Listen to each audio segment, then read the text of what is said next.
Middle east में Iran और Israel के बीच छिड़ी जंग ने पूरी दुनिया को एक भयानक ऊर्जा संकट के मुहाने पर लाकर खड़ा कर दिया है। इस वैश्विक उथल पुथल के बीच रूसी राष्ट्रपति व्लादिमीर पुतिन ने एक ऐसा दांव चला है जिसने यूरोपीय देशों की रातों की नींद उड़ा दी है। पुतिन ने साफ संकेत दिए हैं कि रूस जल्दी ही यूरोप को दी जाने वाली गैस सप्लाई पर पूरी तरह से ब्रेक लगा सकता है। उनके सिर्फ इतना कहने भर से ही यूरोपीय बाजारों में भूचाल आ गया है और गैस की कीमतों में 50% से ज्यादा का भारी उछाल दर्ज किया गया है। रूसी राष्ट्रपति पुतिन ने हाल ही में सार्वजनिक रूप से कहा कि मौजूदा हालात को देखते हुए शायद अब वक्त आ गया है कि यूरोपीय बाजारों को हो रही गैस सप्लाई रोक दी जाए। हालांकि उन्होंने डिप्लोमेटिक लैंग्वेज का इस्तेमाल करते हुए इसे महज अपना विचार बताया और कहा कि अभी कोई अंतिम फैसला नहीं लिया गया है, लेकिन जियोपॉलिटिक्स को समझने वाले एक्सपर्ट्स इसे एक सोची समझी रणनीति मान रहे हैं।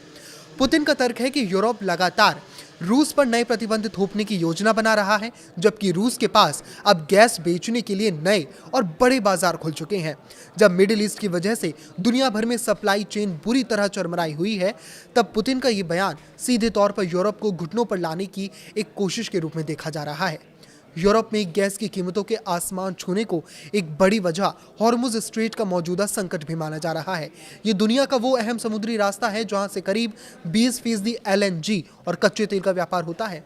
ईरान युद्ध के तनाव के चलते कतर ने इस हफ्ते अपनी LNG सप्लाई पूरी तरह रोक दी है।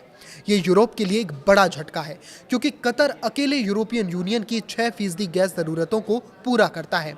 स्थिति इतनी बिगड़ गई कि यूरोपीय गैस की कीमतें 48 यूरो 66 सेंट प्रति मेगावाट घंटे के रिकॉर्ड स्तर पर पहुंच गई।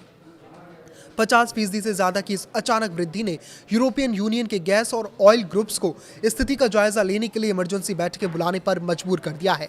यूक्रेन के साथ युद्ध शुरू होने के बाद से ही यूरोप ने खुद को रूसी गैस से अलग करने की पुरजोर कोशिश की और काफी हद तक उन्हें इसमें कामयाबी भी मिली।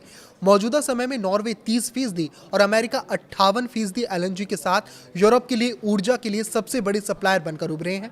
इसके बावजूद सच ये है कि यूरोप पूरी तरह से रूस से आजाद नहीं हो पाया है। फ्रांस, स्पेन और बेल्जियम जैसे बड़े देश आज भी भारी मात्रा में रूस से LNG इंपोर्ट कर रहे हैं। यूरोपियन यूनियन ने इसी साल जनवरी 2026 में एक नया कानून पारित किया है, जिसका लक्ष्य 2027 के अंत तक रूसी गैस पर पूर्ण प्रतिबंध लगाना है।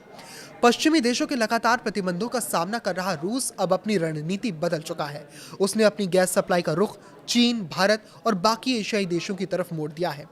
व्लादिमीर पुतिन इस बात को बहुत अच्छी तरह जानते हैं कि अगर इस नाजुक वक्त में उन्होंने गैस की लाइन काट दी तो यूरोप के पास कोई तत्काल विकल्प नहीं बचेगा। मिडिल ईस्ट के घमासान ने पहले ही विकल्प सीमित कर रखे हैं। ऐसे में गैस सप्लाई रुकने का सीधा असर यूरोप की अर्थव्यवस्था पर पड़ेगा और वहां का पूरा सिस्टम ठप हो सकता है। ऐसे में इस पर आपकी क्या राय है, हमें कमेंट करके जरूर बताएं। लाइक करें, शेयर करें और इसी तरह जुड़े रहें। नमस्कार।